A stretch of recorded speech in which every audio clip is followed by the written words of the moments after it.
Nuestra invitada de hoy fue bailarina profesional y una de las figuras integrantes de la llamada Delegación de Niza, cuerpo de artistas correntinos y chaqueños de relieve que truncaron su proyección internacional con la tragedia de Bellavista en 1989. Es gestora y productora especializada en el campo de la cultura y las artes escénicas. Tiene formación académica transversal en arte y cultura, gestión, administración y funcionamiento de organizaciones complejas. Cuenta con una vasta experiencia dirigiendo equipos de alto rendimiento e instituciones en el campo de la gestión cultural pública. Ha dirigido organizaciones de gestión y articulación de proyectos. Fue líder de equipos de trabajo en negociación, formación, coaching, capacitación, producción y administración de proyectos relacionales e interinstitucionales. Es además, desde agosto del año 2021, coordinadora general del proyecto Colón Fábrica del Teatro Colón, dependiente del Ministerio de Cultura del Gobierno de la Ciudad Autónoma de Buenos Aires. Nos visita hoy Silvia Tissenbaum. Bueno, Silvia, muchas gracias por estar acá, por aceptar esta invitación. Un placer para mí estar. Dimos unas vueltitas hasta que lo logramos, pero sí. Acá estamos. Bueno, en el medio más o menos hubo una pandemia, por lo menos. Sí, con unas curvitas para arriba, interesantes. Así es, pero bueno, aquí estamos y vamos a tratar de conversar un rato. Silvia, nosotros en general empezamos así, con una especie de gesto. ¿Quién es Silvia Tissenbaum? ¿Cómo te definirías? Como una persona en construcción, un work in progress. Creo que es esa la síntesis. Yo concibo mucho la vida como el arte de construir, ¿no? De reciclarse.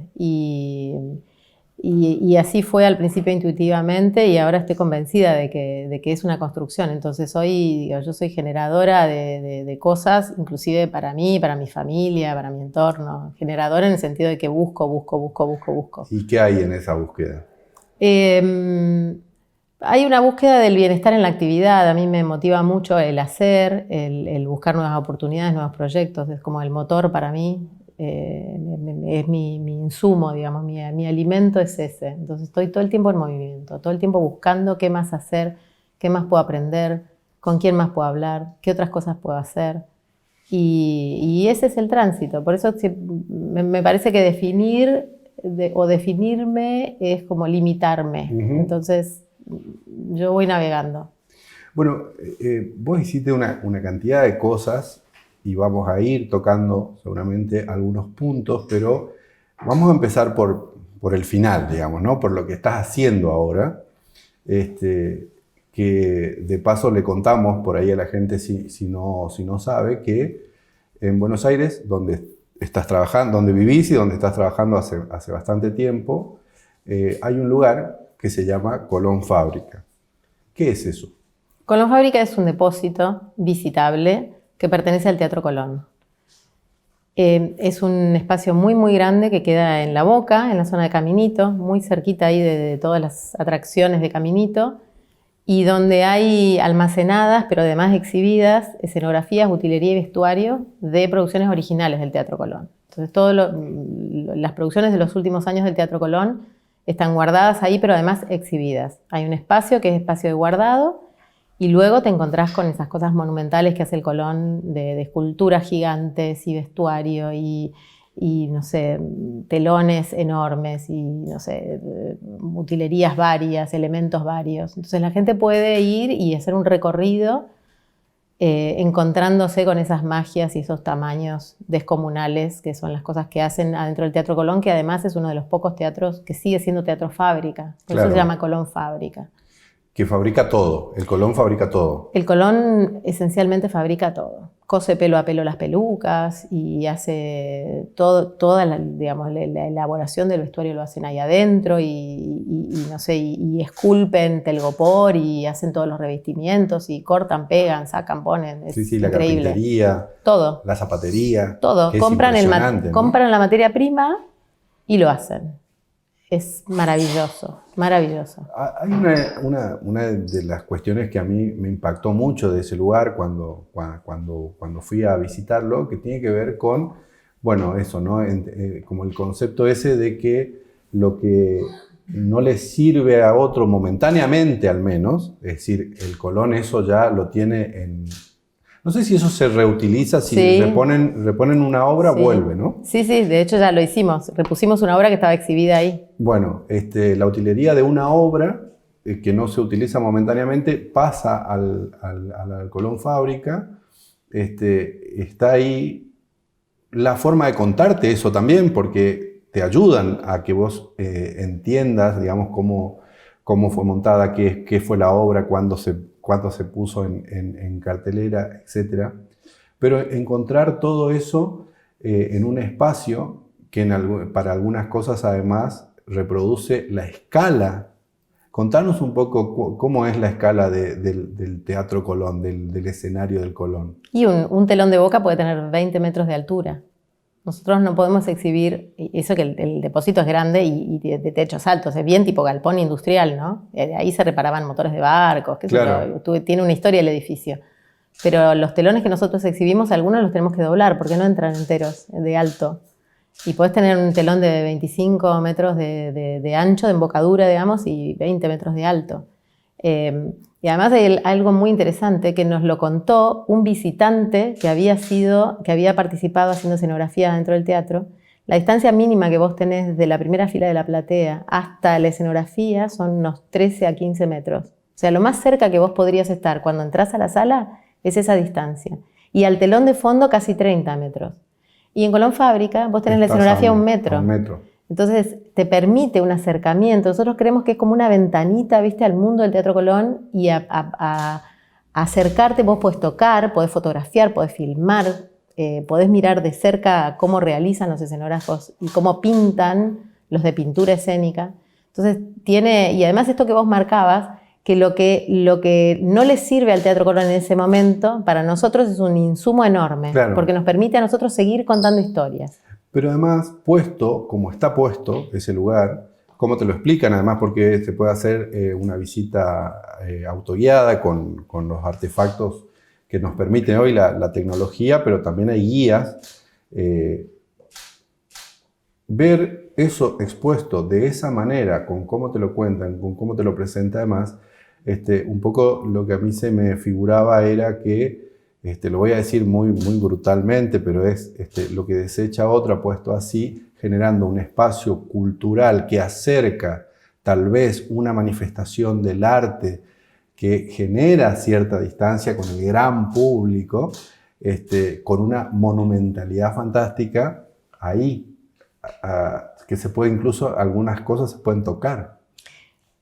Cuando vos ves que hay un proyecto que te va cerrando y que va generando beneficios 360 grados, ese proyecto es un proyecto redondo. Si vos, por ejemplo, tomemos el proyecto Colón Fábrica.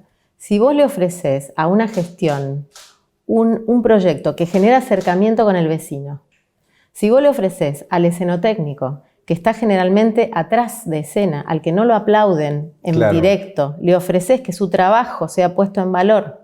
Si vos le ofreces a escenotecnia un espacio donde guardar adecuadamente todas esas escenografías y que a los 5 años, si vos la querés reponer, esos elementos están guardados.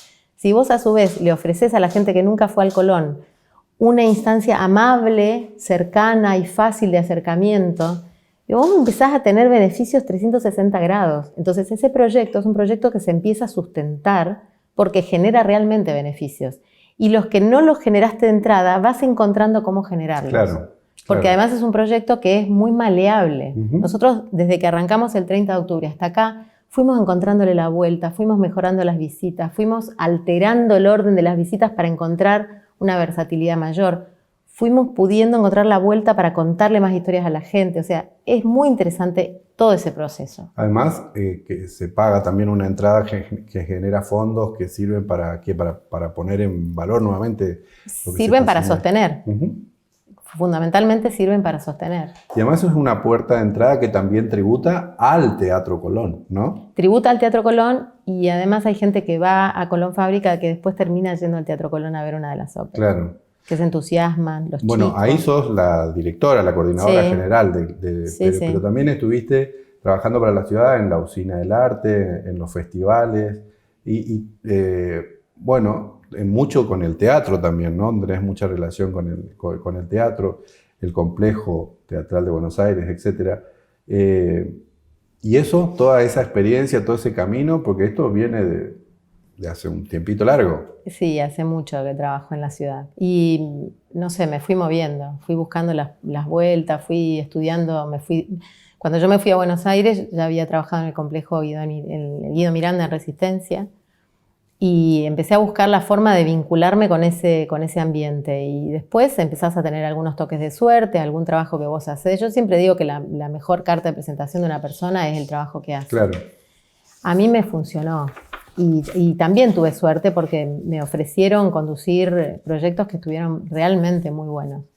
Así que la verdad es que he tenido una cuota de suerte y además he buscado oportunidades y nada, he trabajado mucho para eso. Bueno, y tu puerta de entrada podríamos decir que fue por la danza, ¿o no? A todo ese mundo, no a la función, Sí. sino vos tenías una trayectoria con la danza. Sí, yo bailé desde muy chica y empecé a trabajar muy chica también con la danza. Yo vi que la danza era mi profesión, mi oficio. Pero después encontré el mundo de la producción y hubo un par de personas que vieron algo que yo no había visto en mí, de la gestión y de la producción, y que me invitaron a jugar a eso. Y ahí ya no paré más. Y dejé de bailar cuando descubrí que la producción me encantaba, que la gestión me encantaba, que quería fabricar cosas que quería hacer. Y después nada, después empezás a estudiar, te vinculas con gente, te probás, viajás, claro. Porque también vos, hay mucho. Vos anduviste mucho también por distintas partes del mundo con Sí. esto, con tu trabajo. Sí, tuve mucha suerte, sí. Visité muchos lugares, me vinculé con mucha gente, sí. Y de vuelta, vas buscando. En la época en la que yo era jovencita no había internet y te enterabas todo con suerte, si alguien te lo contaba o si justo lo pescabas. Hoy en cualquier lugar del mundo donde tengas internet accedes a toda la información. Claro. Entonces eso está ahí a la vuelta de la esquina. Y no sé, en pandemia, ya que hablamos de pandemia, ¿cuánta gente estudió en pandemia en universidades de afuera haciendo cosas fantásticas? Claro. Esa es una de las cosas positivas que quedaron también, me parece, porque quedó eso, ¿no? Hacer cosas a distancia y todo eso. Y además creo algo de verdad, que creo que uno tiene que estar muy conectado con su localidad, digo su localidad en el sentido de lo local, su identidad, su espacio de pertenencia, pero a su vez tiene que estar realmente muy abierto al mundo, muy, porque si no, uno termina como enfrascado en una especie de endogamia sin poder ver qué otras posibilidades, sin poder copiar. Claro. Digo, nosotros somos grandes copiadores de cosas, claro, a los que alimentamos de nuestra identidad. Exactamente. ¿No? Bueno, solo para poner en contexto, vos naciste en Resistencia, Sí, vos sos chaqueña. Yo soy chaqueña. Pero, y ya que hablamos también de estudiar, vos estudiaste, entre otras cosas, estudiaste acá y en esta casa estudiaste abogacía. Sí. Un rato. Me gustó, ¿eh? Me gustó mucho. Yo creo en el conocimiento y creo en el conocimiento transversal y creo que todas las disciplinas, por más que parezcan disciplinas muy alejadas de lo que uno hace, terminan colaborando y ayudando. Y yo disfruté de haber estudiado. Claro, pero el derecho también, bueno, en tu casa hay, digamos. Mucho, sí. Pero hay mucho derecho, pero también hay mucho conocimiento, digamos, ¿no? Esa idea de la fe en los libros, ¿no? Sí, la fe en los libros, la fe en otros saberes o en el saber de otros. Y eso fue, yo creo que esa también fue una línea transversal en mi vida, porque yo estudié un montón de cosas. Yo hice un posgrado en administración, claro, pero vinculada al espectáculo. Estudié políticas públicas, estudié gestión, qué sé yo. Hace poco hice toda una experiencia en economía naranja, por ejemplo. Y dije, ¿qué es esto de la economía naranja? Que hablan tanto. ¿Qué es? La verdad es que es súper interesante. Hay un montón de cosas donde uno puede abrevar información. Todo lo que tiene que ver con la creatividad. En mi época, yo hice un camino rarísimo, analógico, intuitivo, que fue profesionalizarme en algo que era tipo artístico, qué sé yo, cómo ser profesional en esto. Claro. Yo cuando tenía 16 años me contrataron por primera vez en una compañía y yo decía, yo bailo, yo voy a danzas. Y 3, 4 años después terminé entendiendo que yo era bailarina y Claro. que mi profesión era bailar. Y que me claro. pagaban por eso y que era un trabajo. Y ese también es, digamos, es un desafío. Los chicos salen de las carreras artísticas y bueno, ¿y cuál es su futuro laboral? Se la tienen que inventar, porque no hay trabajo para todo el mundo, Claro. digamos, no está seteado el mercado laboral. Uno lo tiene que inventar y este es un mundo que justamente fue evolucionando hacia eso, hacia inventar nuevas maneras de meterse en la economía. Claro. Y el arte, la cultura, la gestión no está exento de eso. Te invito a un paseo drástico, en el tiempo un poquito. ¿Quién es Chichita Pellegrini para vos? Bueno, fue la gran maestra del Chaco. Fue la fundadora de la Escuela de Danza. Yo entré cuando se fundó la Escuela de Danzas, que este año cumplió 50 años. Y Chichita fue una gran inspiración para mucha gente, porque además de ser una maestra de danza, ella creía en lo artístico. Entonces no solo te enseñaba los pasos, sino que vos tenías que creerte lo que estabas haciendo arriba del escenario. Así que en ese sentido fue una persona que tenía mucha magia, mucha cosa arriba del escenario y que lo ponía ahí. Bueno, y todas estábamos encolumnadas detrás de Chichita. Nosotros estamos yendo del Colón Fábrica hacia la danza porque, digamos, una cosa que motivó hace muchos años la idea de poder entrevistarte tiene que ver con una cosa que a mí me impresionó mucho porque desde el desconocimiento, yo era muy chico cuando pasó lo que pasó, y toda la historia no la conocía, la fui conociendo después. Vos eras bailarina, como estás contando, pero también eras integrante de un grupo correntino muy famoso, pero también que fue envuelto por la tragedia, que se llamó La Delegación. ¿Qué era La Delegación? ¿Quiénes eran ustedes? La delegación era un colectivo. Yo no lo denominaría un grupo, era un colectivo de grupos artísticos que fueron convocados para viajar a un festival mundial del folclore que se iba a hacer en Niza. Era la época en la que había evidentemente algún link entre la ciudad de Corrientes o la provincia de Corrientes y la alcaldía de Niza. Habían ido un par de grupos de carnaval a los carnavales de Niza y había aparecido la posibilidad de ir con una delegación al Festival del Folclore. Entonces empieza a haber como una convocatoria a los mejores grupos de música en ese momento y se sumó un grupo de danzas más tradicionales, los Guada, el grupo Guada, y el grupo de danza contemporánea, que no me acuerdo si era el grupo o era taller en ese momento, no me acuerdo, pero éramos los mismos, para formar parte de un espectáculo que iba a viajar a Niza. Y ahí, bueno, había 3 o 4 personas que eran las que estaban articulando todo y congregando. Dante Sena iba a hacer la puesta en escena del espectáculo. Y ahí estaban los que ya sabemos que estaban, el grupo Reencuentro, el trío Corrientes, Mario Bofil, Cito, Yacare Aguirre, espero no olvidarme de nadie, el grupo Guada y nosotros. Y estuvimos, yo había estado viviendo en Buenos Aires en ese periodo hasta el mes de marzo del 89, volví y me empiezo a encontrar con un montón de cosas acá y me dicen, che, ¿querés participar de eso? Sí, por supuesto, así que nos sumamos y me sumé. Y bueno. Y después pasó el primer punto, digamos que un poco tiempo antes de viajar le dicen que no van a viajar, porque con una excusa, digamos, que era que no estaban preparados, que el espectáculo no tenía la talla suficiente o algo por el estilo. Sí. Pero al día de hoy, ¿se sabe qué fue lo que pasó realmente? ¿Por qué no viajaron? No, no sabemos a ciencia cierta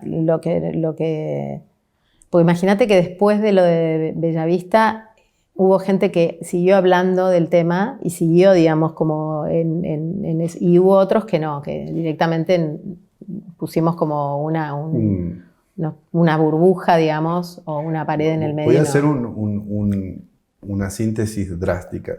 Ustedes estaban ensayando, estaban listos, estaban para viajar. Julio Trainor, que era el funcionario en ese momento que Sí. tenía que encargarse del asunto, les comunica que no van a viajar y públicamente dice que no estaban preparados y por eso el viaje fracasa. Entonces, ¿ustedes qué hacen? Ustedes claramente sabían que eso no era cierto, entonces se reúnen y deciden presentar el espectáculo que iba a viajar a Niza en un espectáculo aquí en la ciudad de Corrientes. Tuvieron muchos problemas hasta que finalmente le abren el Teatro Vera y el espectáculo se hace en el Teatro Vera el 8 de agosto de 1989, que era el día que ustedes tenían que actuar en Niza. Ese espectáculo se graba, se filma con Canal 9 de Resistencia y finalmente es el único registro porque es la única actuación integral que la delegación puede hacer y mostrárselo al público que llenó el Teatro Vera. ¿Hasta ahí estoy bien con mi relato? Hasta ahí estás bien, la fecha no me la acordaba, yo pensaba que era en julio, mirá cómo son mis registros medio... Bueno, y después, como eso salió bien, fue un éxito total, la gente llenó, colmó el teatro, empiezan a cranear la idea de hacer recorridas con la delegación para acercar ese espectáculo al resto de la provincia y había intenciones, creo, también de llevárselo al país, digamos, de hacer recorrido. El primer punto de la delegación, un mes después, exactamente un mes después, el 8 de septiembre de 1989, esa delegación va a Bellavista. Y ahí ocurre la tragedia. Exacto, es así. Y vos incluso te salvaste porque estabas haciendo un ramito de flores. Y yo me salvé porque estaba haciendo un ramito de flores. Contanos un poco. Nosotros llegamos a Bellavista a la tarde, en algún momento de la tarde, que no recuerdo muy bien a qué hora, y se sabía que los músicos iban a ir a hacer una nota al canal de Bellavista.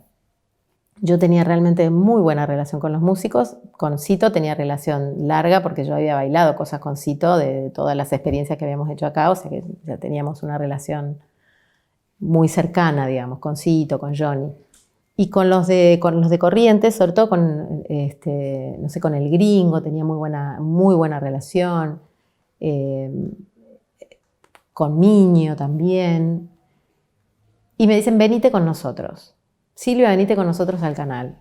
Y yo digo, me iba a subir al colectivo y cuando me iba a subir al colectivo, Dante atrás diciéndome, nena, el Ramis, nena, el vestuario. Había que preparar los camarines, el ramito de flores. Yo tenía un ramito, la Clementina tenía un ramito de flores. Claro, no podía viajar yo con el ramito de flores. Entonces, a donde yo llegaba iba a buscar el ramito de flores. Celestes. Pero en ese caso eran coronitas de novia, que era lo que había conseguido. O sea, que no eran celestes, eran blancas. Y había conseguido coronita de novia. Tenía el ramito cuando nos vinieron a avisar. Así que no me subí al colectivo. Me dijeron, venite con nosotros, y yo le dije, la verdad no puedo. Y me quedé con Dante, me quedé con Patricia Semper, y no sé, y creo que con los asistentes de escenario de Fonea en ese momento. Las horas pasaban, Fonea armaba sonido, Dante y yo armábamos los camarines, el ramito de novia, todas esas cuestiones. Y no volvían, y Dante estaba furioso porque los músicos no volvían. Nosotras estábamos con Patricia en el club. En un momento alguien pasa y dice, no, es que el colectivo se metió al río. Claro, yo tengo la geografía chaqueña, y la geografía chaqueña es suave. Entonces, no tengo en la cabeza la barranca de la zona de Bellavista empedrado. Entonces, para mí, el colectivo se metió al río, se empantanó, se metió en la arena, metió la trompita. Digo, no me voy a imaginar jamás que el colectivo se va a hundir. Y no lo pensamos. Cuando nos vinieron a decir el colectivo se metió al río, bueno, no pueden ser más pavos que el colectivo. Bueno, ahora no sé quién los va a traer, los tienen que traer, algún auto tiene que ir y traer los músicos porque tenemos que probar sonido, etc. Y el tiempo pasaba y los músicos no venían. Entonces salimos con Patricia a la calle a ver si pasaba un auto que nos pudiera llevar a ver qué había pasado, porque los músicos no venían. Ya era noche, claro. Atardecer, cerrado de agosto. Hacía mucho frío, me acuerdo. Había bajado mucho la temperatura. Pasó un auto, porque además salimos a ese silencio sepulcral de una ciudad chiquita en fin de semana, ¿no? Y salimos a la puerta y nosotros notamos que un par de autos pasaban como rápido, ¿no? Hasta que paramos uno y le dijimos, che, ¿por qué no nos llevan ahí al puerto, a la gendarmería, a la prefectura? Nos llevaron a la prefectura, bajamos del auto con Patricia y yo tengo como un recuerdo bastante cinematográfico, ¿no? Como todo el muelle, gente, tipo hormigas, ahí dando vueltas, frío, y con Patricia miramos el río, vimos cómo corría el agua y ahí dijimos, no puede ser. Y ahí nos dimos cuenta, sin hablar prácticamente, que era gravísimo. La situación era tremenda, pero fue en el momento en el que nosotros miramos el río, nos dimos cuenta la altura, la velocidad a la que corría el río y todo el panorama, vimos toda la gente ahí y dijimos, se hundió. O sea, no es que se cayó, no se metió la trompa, se hundió. Y ahí no la podíamos creer y nada, llegamos a no volví a ir, así que tengo el recuerdo de ese día. ¿No volviste nunca más? Volví una sola vez a la semana, que fue la tarde que el río lo devolvió a Cito. Fue ese día. Que es impresionante, ¿no? Sí, sí. Y ahí estaba, no sé, estaba Escófano, envuelto en una frazada, absolutamente en shock, diciendo, che, sáquenlos, hace frío ahí, che, muchachos, apuren y sáquenlos que hace frío. O sea, estaba completamente en shock. Me acuerdo de haberlo visto a Escófano. Y después fue una tragedia. Algunos rescataron inmediatamente, otros tardaron y pasó una semana, no se conocían 3 restos, ¿no? Que estaban buscándolo, a Cito, a Johnny y al gringo. Y entonces hay una anécdota, la de Manolo Bordón, ¿no? Que claro. Manolo Bordón hace como la caravana de la flor. La caravana de la flor. Sí. Tirar flores al río. Para que el río devuelva. ¿Y qué pasó? Y lo devolvió. Fuimos todos, fue un viernes. Había citado creo que a las 7 de la tarde, a la hora que teóricamente cayó el colectivo al río. Manolo había hecho toda una campaña esa semana para ir al puente y a la hora que el micro había caído al río, tirar flores al río para que el río lo devuelva a Cito. Me acuerdo que fui, era una multitud que tenías que dejar a kilómetros el auto porque no podía llegar, así que era, viste, puente traviesa, como digo yo, no campo traviesa, puente traviesa, subir al puente y a una hora determinada todos tiramos flores al río. Y al día siguiente yo fui con mi papá a Bellavista, con la excusa de vamos a ir a comprar plantas. Mi papá quería ir a ver qué había pasado claramente, así que fuimos. Y fuimos a la prefectura, estaba la que en ese momento era la esposa de Cito. Y hay fotos además de ese día, hay fotos de ella en el muelle, yo fui ahí, estuve en ese momento ahí y nos volvimos. Nos volvimos a la tardecita. Y a la tardecita lo devolvió. O sea, al rato que nosotros nos volvimos, cuando llegamos, el río había devuelto a 24 horas después de la caravana de la flor. Eso es una cosa tremenda, tremenda. Y 33 años pasaron. Uh-huh. Y todo eso, porque además vos hiciste periodismo un rato, no sé cuánto tiempo con Manolo, ¿no? Sí. Y que me imagino lo que habrán sido esos días para Manolo también, ¿no? Y después que apareció y todo eso. Para Manolo fue fuertísimo. Yo en ese momento creo que todavía no trabajaba con él, pero Manolo estaba destrozado porque era un gran amigo para él. Realmente era un gran amigo. Y aparte, de verdad que era una persona, digo, Cito era una gran promesa, era una promesa de identidad musical para el Chaco, ¿no? Digo, él reflejaba no sé si decirte que creó, pero él simbolizaba una estética.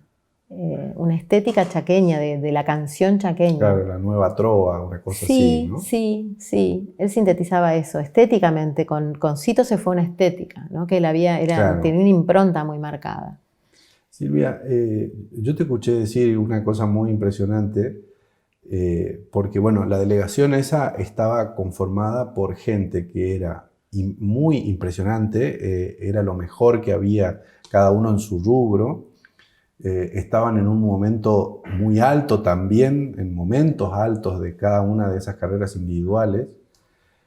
Y yo escuché decir de vos algo así como que esa delegación estaba llamada a ser lo que fue el Buenavista Social Club o, qué sé yo, el Café de los Maestros, por ejemplo, ¿no? ¿A vos te parece? Eso es muy impresionante porque, bueno, estamos hablando de cosas también monumentales, ¿no? Cuando algo está despegando y se trunca en el medio, vos no sabés a dónde podría haber llegado. Pero de verdad, yo creo que en ese momento era lo mejor de la música popular de Corrientes y de Chaco. Y se había armado un colectivo. Entonces, y además ese colectivo había generado tanto interés que, recupero esto que vos decías, que nosotros estábamos armando giras. Se estaban armando giras porque había llamados de todos lados. Claro. O sea, sonaba el teléfono todo el día para pedir que la delegación vaya. Entonces era el colectivo, era una bomba ese espectáculo. Entonces yo creo que de verdad, a ver, para este tipo de proyectos sabemos que hacen falta empresarios. Claro. ¿No? Digo, ninguno de estos dos proyectos de los que estamos hablando se gestan solamente porque los artistas se juntan y Claro. quieren zapar, digamos, ¿no? Pero yo creo que la materia prima estaba. O sea, había una calidad enorme. El grupo Reencuentro se acababa de abrir de los de Maguaré. Claro. Y era como una estética como más contemporánea de chamamé, de un emergente de los de Imaguaré. Ahí, viste, se fue una parte muy importante del color del chamamé de esa época. Y yo creo realmente que si eso hubiera crecido, quizás hubiera aparecido el cerebro, el motor de una asociación y de un proyecto artístico que podría haber tenido de verdad una proyección muy grande. Porque el empresario ya había aparecido, porque incluso había Natalio Aides que era muy afecto también a producir esas cosas. Claro. Te voy a hacer la última pregunta porque se nos esfumó el tiempo.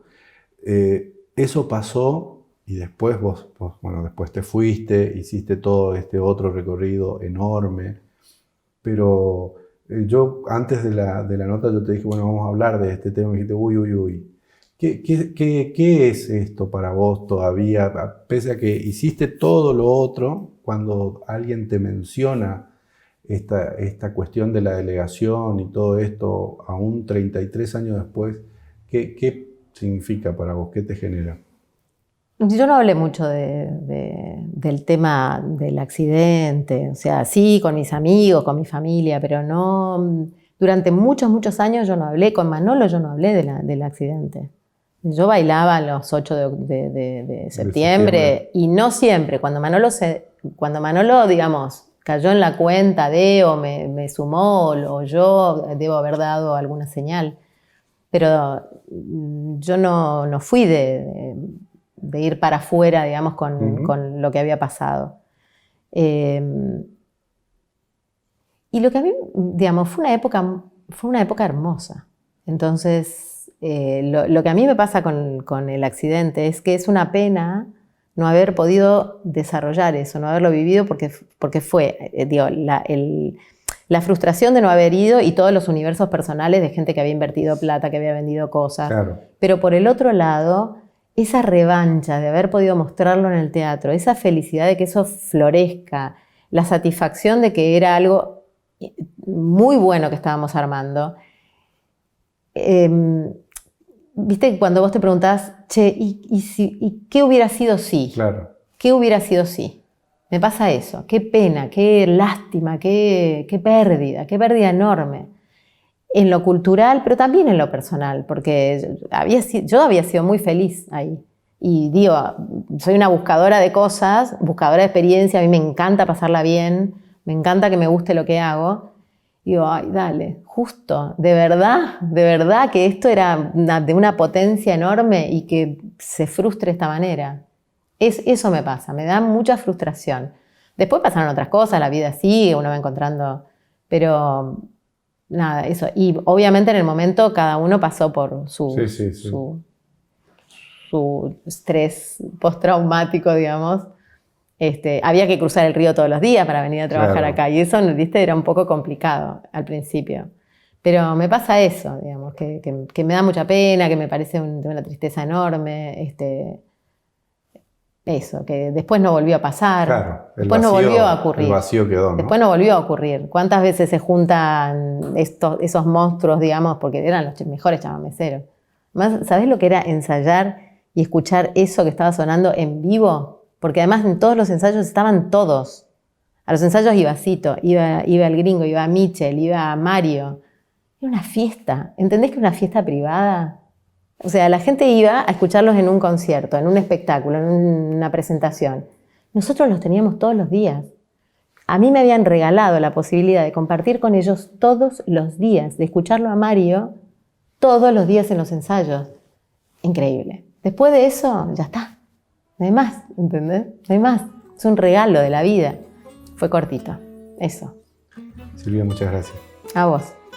A ustedes también. Muchas gracias por estar ahí. Recuerden que este y los demás episodios se pueden ver en los repositorios digitales eduardobionmedioledesma.com, del diario El Litoral y todas las semanas por este canal. Muchísimas gracias y hasta la próxima.